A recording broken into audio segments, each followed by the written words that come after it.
Ես գիտեմ, որ կա Հայաստանում մի շերտ, որոնց թվում է, թե ես մի մարդ եմ, որը մարդկանց երբեք չի ներում, երբ որ դու սկսում ես վրեժխնդրությամբ ապրել,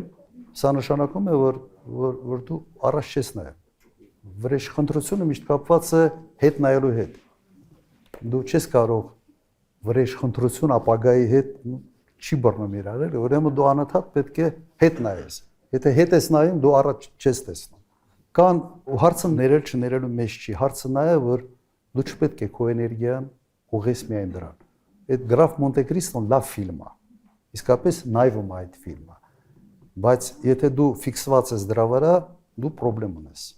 Համենայն դեպս դու այդ դեպքում պետք է որևէ հանրային գործով չպահվես, ապագայի մասին չմտածես եւ կենտրոնանաս, ասենց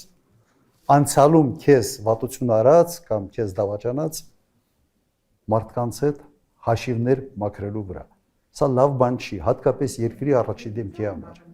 Մենք տեսնում ենք Նիկոլ Փաշինյանին, որի ամբողջ կյանքի նպատակը վրեժխնդրությունն է։ Լավ տեղ չի բերում։ Ես նման դեպքերում ինչ եմ անում։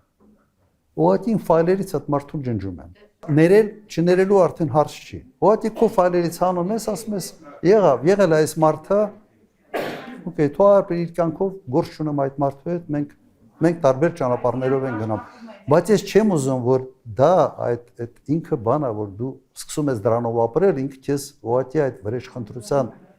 բանը մոլուցկա դառնում, քեզ ուտում է, ուղղակի ներսից է դա քեզ քայքայում։